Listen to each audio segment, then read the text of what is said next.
Hello, I'm Reverend Michael Mugford, and I'm part of the ministry team at Cole Harbour Woodside United Church, along with the Reverend Krista Elizabeth Wynne, and I'm pleased to offer this spiritual reflection today.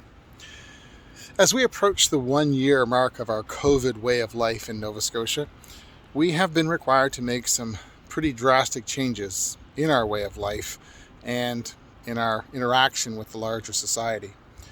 We've had to learn to pivot quickly and be fairly nimble in our ability to adapt when protocols and rules needed to change, whether that was in the church, in the community, or even in the wider world. Many of us have struggled with the isolation and the worry, the uncertainty and the stress. Our realization is that our home, our sanctuary, our place of security can begin to feel less like a protective bubble and more like a place of confinement, or in the case of some folks, even a prison. Our mental health has been a struggle for many of us, and not everyone has a place or the ability to reestablish that sanctuary.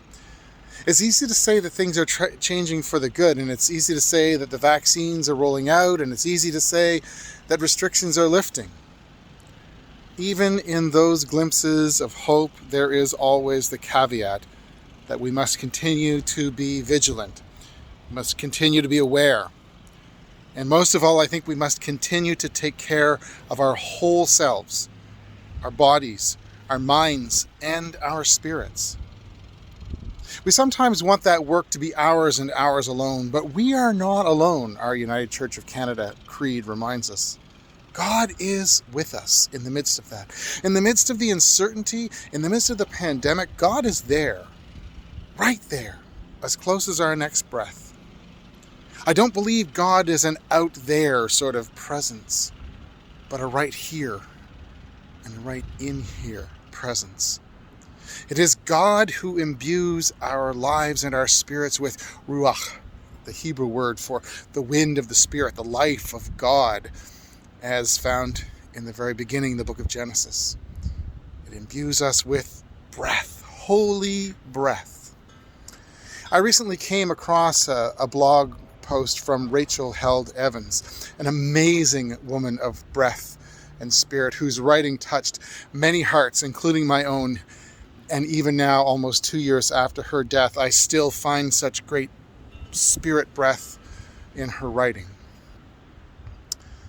In one of her books, Searching for Sunday, she wrote this: "The Spirit is like breath, as close as the lungs, the chest, the lips, the fogged canvas where little fingers draw hearts, the tide that rises and falls 23,000 times a day in a rhythm so intimate we forget to notice. In the beginning, God breathed, and the dust breathed back enough oxygen, water, and carbon dioxide to make an atmosphere, to make a man, a human being like us."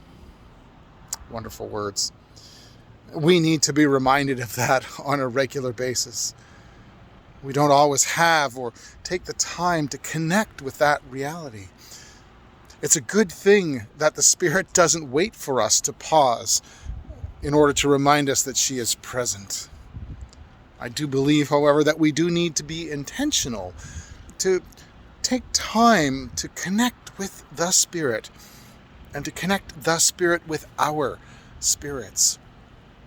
We need to do that regularly for our own well-being and for our connection to God. Jesus knew the importance of being in good connection and contact with his Spirit and with the Spirit. And he passed that importance along to his first followers by finding times of solitude and restoration, not only for himself, but for his followers as well. Mark 6 reminds us that Jesus said to them, "Come away to a deserted place all by yourselves and rest for a while." We need those encounters. We need those encounters with God to recharge and to reconnect our spirits too. Theologian Richard Rohr writes, "An authentic encounter with God will feel like true knowing, not just in our heads, but in our hearts and our bodies as well." He goes on to write, "I call this way of knowing contemplation, and it is quite unlike the intellectual knowing most of us have been taught to rely on. This kind of seeing, he says, takes away our anxiety about figuring it all out for ourselves and needing to be right about the formulations, end quote. Boy, when we can take that ruah, that spirit breath, that life-giving wind of God, then we are not simply living in God, but living within God and God within us.